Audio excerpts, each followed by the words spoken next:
नमस्कार बच्चों, आइए यूपी सुपर टेट के मैथमेटिक्स के कंसेप्ट्स को आगे बढ़ाएं। हमने एक वीडियो बनाया है जो लघुत्तम समावर्त और महत्तम समावर्तक के ऊपर है। आपने उसको देखा होगा और जरूर वो समझ लिया होगा, पसंद आया होगा। आइए इसी कंसेप्ट को थोड़ा सा रिवाइज भी कर लें और कुछ इसी में नया जोड़ लें। क्यों रिवीजन जरूरी है? क्योंकि इसमें कुछ ऐसी चीजें हैं जिनको समझना बहुत जरूरी है और ये सवाल जरूर आते हैं।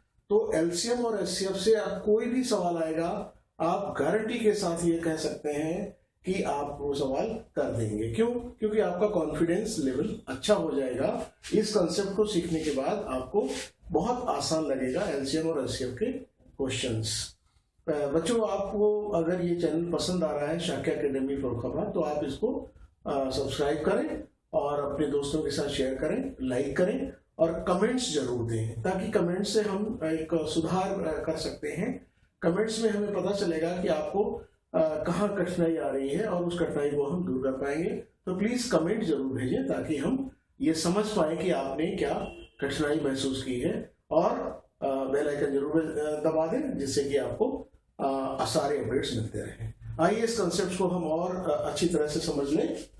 देखिए, एक यहां पर उदाहरण लिया होगा, ये वाला, इस वाले हिस्से को देखिए आप। हमने क्या किया है, 6 को 2 से भाग दिया है, 2 3 6 और माइनस किया तो यहां कुछ नहीं बचा। तो ये जो 4 चीजें हैं, भाजक वो है जो भाग देता है, भाज्य वो है जिसको भाग दिया जाता है या जिसका भाग किया जाता है, और 3 भागफल है और ये नीचे जो बचता है वो शेषफल है। इस उदाहरण में शेषफल 0 है, भाजक 2 है, भाज्य 6 है और भागफल 3 है। ये आप आराम से समझते होंगे। अगर आप चाहें तो एक और उदाहरण ले सकते हैं। देखिए उदाहरण 4 लिया और हमने 9 लिया, 4 दूनी 8, 1 बचा। अब ये क्या हुआ, भाजक, ये क्या है भाज्य, ये क्या है भागफल और ये क्या है शेषफल। तो ये हो गया भाजक, 4 है भाजक, ये है भाज्य, 9 भाज्य है, 2 भागफल है और 1 शेषफल है। ये आप समझ रहे होंगे, आपको ये आसान लग रहा होगा। ये हमने इसलिए बताया कि आपको भाजक का कंसेप्ट आ जाए। भाजक क्या है, ठीक है। भाजक या विभाजक या डिवाइजर, इंग्लिश में डिवाइजर बोलते हैं, इसको हम अपवर्तक कहते हैं। ठीक, अपवर्तक कहते हैं, अपवर्तक कहते हैं। और ये अपवर्तक यहां है महत्तम समापवर्तक, महत्तम समापवर्तक। तो अपवर्तक वो है जो भाग देता है, अपवर्तक वो है जो भाग देता है, अपवर्तक वो है जो भाग देता, सॉरी भाग्य नहीं, जो भाग देता है।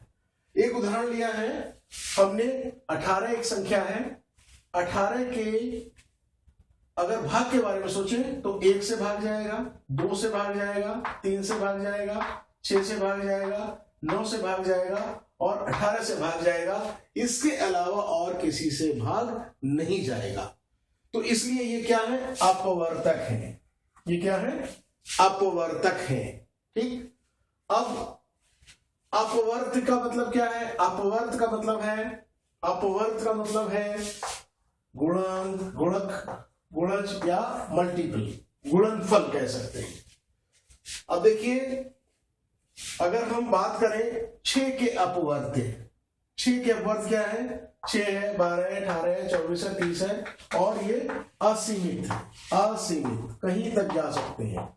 मतलब इसके गुणक कितने भी हो सकते हैं। अगर हम इसको 5 लाख से गुणा करें तो कुछ और आ जाएगा, कितने भी ले। लेकिन अपवर्तक क्या होते हैं, सीमित, सीमित। अपवर्तक क्या होते हैं, सीमित।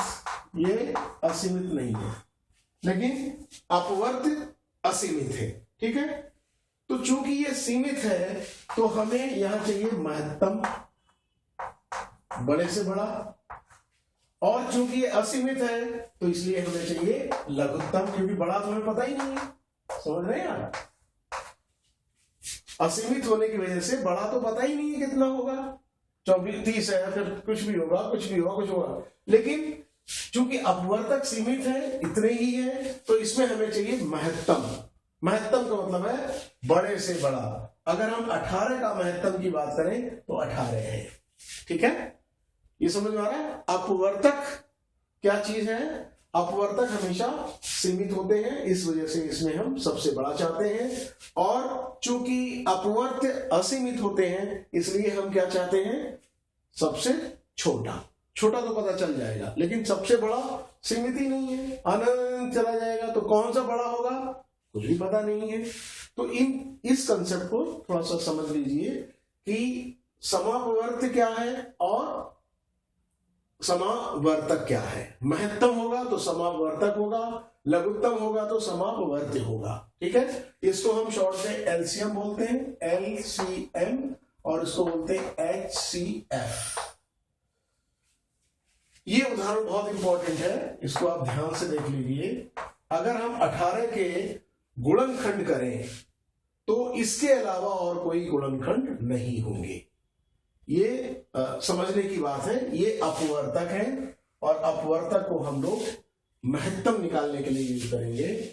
महत्तम समापवर्तक और लघुत्तम समापवर्त। ठीक है, समापवर्त से सम यहां लगा हुआ, सम का मतलब है दो के बीच में। अब देखिए उदाहरण लेते हैं, इसको उदाहरण ले लेते हैं।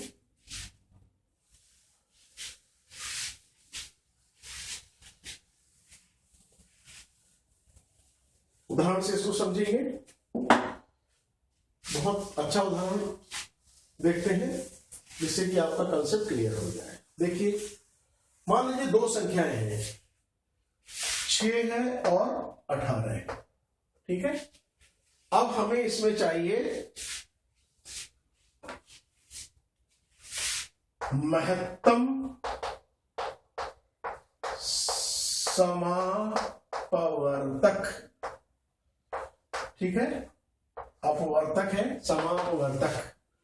तो महत्तम समापवर्तक का मतलब है एचसीएफ। एचसीएफ का मतलब है इन दोनों में, इनके दोनों के गुणनखंड करेंगे और गुणनखंड के बाद जो सबसे बड़ा होगा उसको लेंगे, उभयनिष्ठ हो, जो दोनों में हो। ठीक है, दो संख्याओं का एचसीएफ निकालते हैं। तो 6 के गुणनखंड क्या होंगे? 2 गुणे 3, और 18 के क्या होंगे? 2 गुणे 3 गुणे 3। अब अगर हमें एचसीएफ निकालना है तो जो दोनों में है वही हाईएस्ट अपवर्तक माना जाएगा। तो हाईएस्ट अपवर्तक कितना होगा? जो दोनों में है, 2 है, 3 है, तो यानी कि 6। 6 वो संख्या है जो इसको भी डिवाइड करेगा, क्योंकि अपवर्तक क्या है? डिवाइजर है, विभाजक है, और 18 को भी डिवाइड करेगा। ये एचसीएफ का कंसेप्ट है। ठीक है, समझ में आया? एक और उदाहरण देखते हैं, और उदाहरण देखते हैं। ये देखना कि जो संख्या आएगी वो इन दोनों को डिवाइड करेगी, बस ये समझना है आपको। ठीक है, एक मिनट।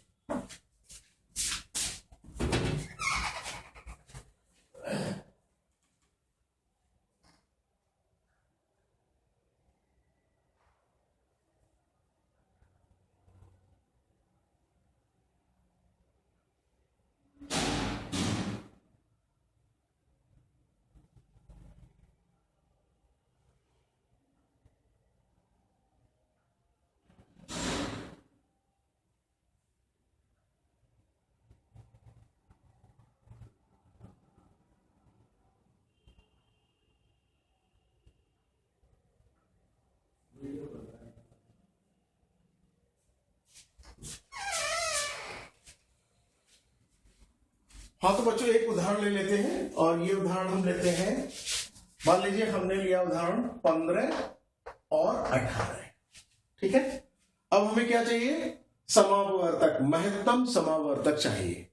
तो अगर हमें महत्तम समापवर्तक चाहिए तो हम क्या करेंगे? 15 के गुणनखंड निकालेंगे।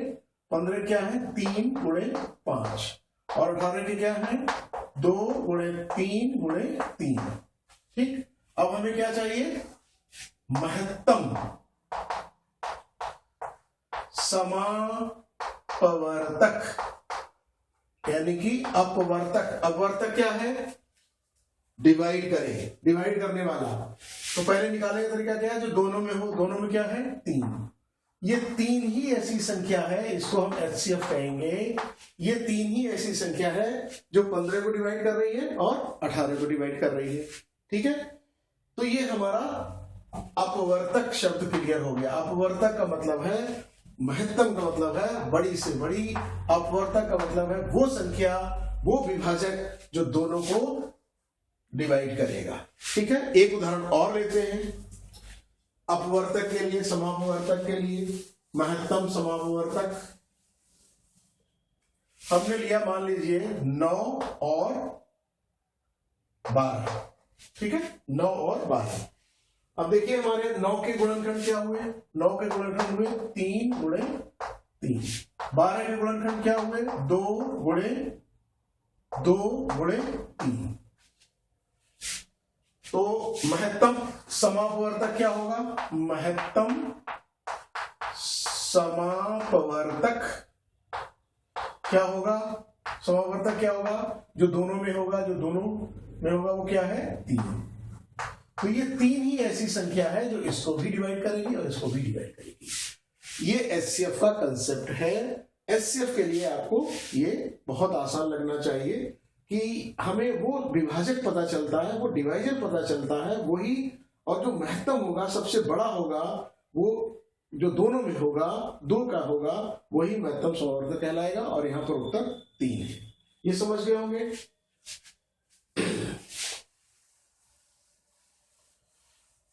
अब है लघुत्तम समापवर्तक। लघुत्तम समापवर्तक मान लीजिए हमें 9 और 12 का ही चाहिए, सपोज करिए 9 और 12 का चाहिए। अब वो क्या होगा, वो होगा गुणक। गुणक का मतलब है ऐसी संख्या आएगी जो 9 से भाग चली जाए, भाग हो जाए, और 12 से भाग हो जाए। ये यहां पर हम क्या करते हैं, इससे भाग देते थे इसको। अब यहां पर क्या होगा, इससे भाग देंगे। तो हम क्या करेंगे, मेथड वही हो सकती है, कोई दिक्कत नहीं है। देखिए उसी मेथड से करते हैं, दोनों मेथड देख लेते हैं। एक मेथड ये तो आपने सीखी है,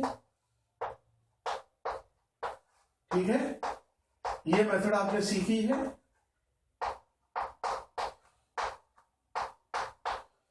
तो यहां पर एलसीएम क्या होगा, समापवर्त्य, लघुत्तम समापवर्त्य क्या होगा, इनके गुणनफल को पता करेंगे और ये हो जाएगा 2 दूनी 4 3 12 3 36। अब ये 36 ऐसी संख्या है जो इससे भी भाग जाएगी और इससे भी भाग जाएगी।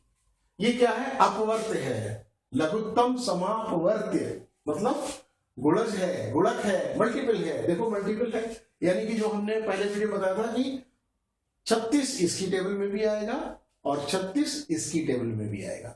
जो दोनों की टेबल में आएगा और जो सबसे पहले आ जाएगा, 36 के बाद भी बहुत सारी संख्याएं आएंगी, लेकिन हमें चाहिए कौन सा, छोटे से छोटा, लघुत्तम, छोटे से छोटा, तो वो ये 36 है।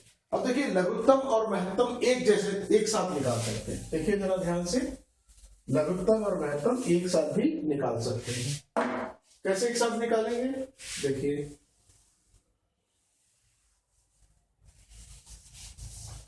मान लीजिए हमें निकालना है 9 और 12 का, तो हम 9 के गुणनखंड कर लेंगे 3 गुणे 3 और 12 के कर लेंगे 2 गुणे 3।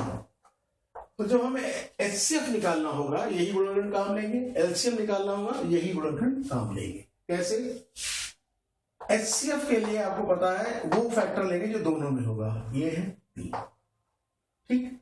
एलसीएम के लिए क्या करेंगे, जो बच गए हैं उनको लेंगे। अब कौन से बच गए हैं देखो जरा, ये बचा है, ये बचा है, ये बचा है, तो 3 बचा है और पहले ये 3 लिख लेंगे, ठीक है, पहले ये 3 लिखेंगे, या जो बचे हुए लिखेंगे उनको भी लिख सकते हैं। बचा कौन सा है, 3 बचा, 2 बचा, 2 बचा और ये वाला 3 भी लिखेंगे, ठीक। तो क्या हुआ, 3 दूनी 6 दूनी 12 3 36।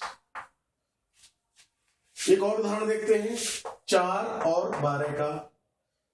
तो 4 के फैक्टर्स क्या होंगे, 2 गुणे 2, 12 के क्या होंगे, वही होंगे 2 गुणे 2 गुणे 3। HCF क्या है देखिए, एचसीएफ होगा 1 2 ये और 2 ये, ठीक है, कितना हुआ 4। अब एलसीएम क्या होगा, एलसीएम होगा पहले 4 लिख लेंगे, फिर जो बचा हुआ है 3 बचा हुआ है तो 12, तो एलसीएम क्या हुआ 12। तो एक ही साथ हम दोनों को निकाल सकते हैं, ठीक है। एक चीज यहां पर बच्चों और समझिए कि जब हमें एलसीएम और एचसीएफ पता हो तो एक फॉर्मूला है, इन दोनों का गुणा संख्याओं के गुणनफल के बराबर होता है। दोनों संख्याएं, जो दो संख्याएं हैं, गुणनफल के बराबर होता है,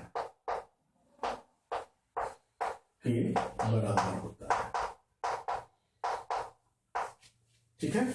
मान लीजिए दो संख्याएं हमारी है x और y, तो फॉर्मूला हमारा क्या बना, x गुणे y, ये दोनों संख्या गुणनफल हो गया, किसके बराबर होगा, एलसीएम गुणे एचसीएफ। ये इंपॉर्टेंट फॉर्मूला है, इसको ध्यान रखिए। दो संख्याएं इस प्रकार अगर हम गुणा कर दें दोनों का तो वो एलसीएम और एचसीएफ के बराबर होता है।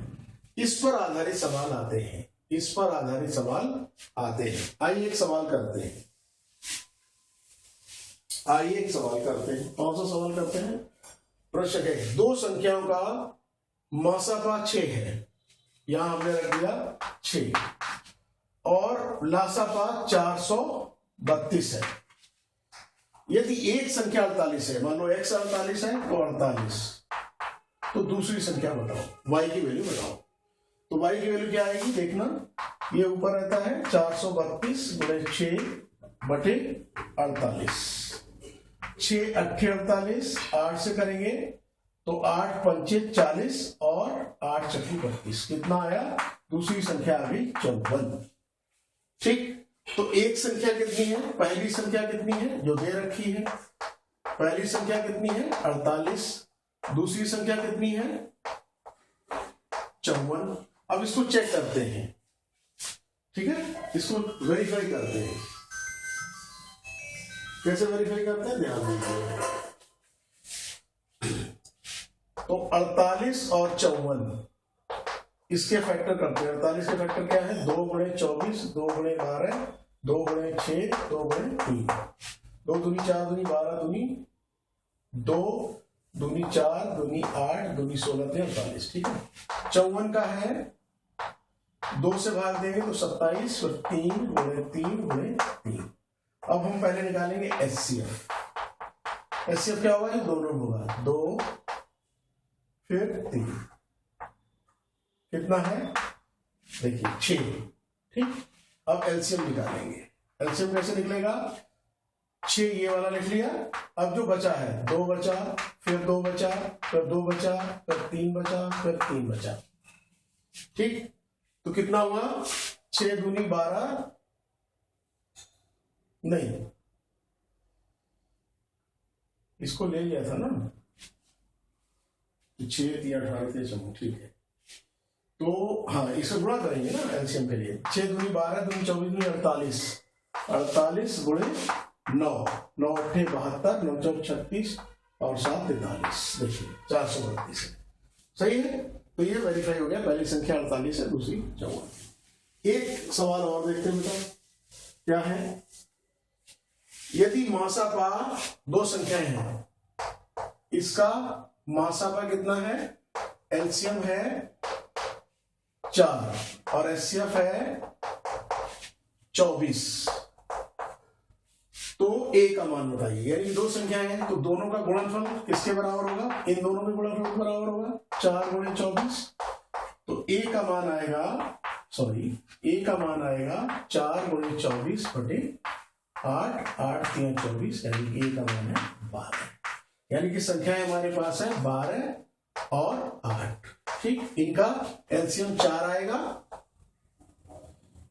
और एचसीएफ नहीं, उल्टा लिख गए, ये एलसीएम 24 है और ये 4 है, ठीक है, ये 4 है, एचसीएफ 4 है, ये देखो ना मासापा 4 है, ठीक।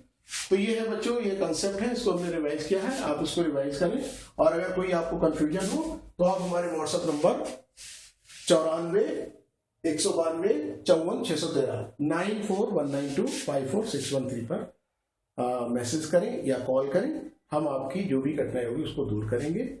आप अगले वीडियो का इंतजार करें। धन्यवाद।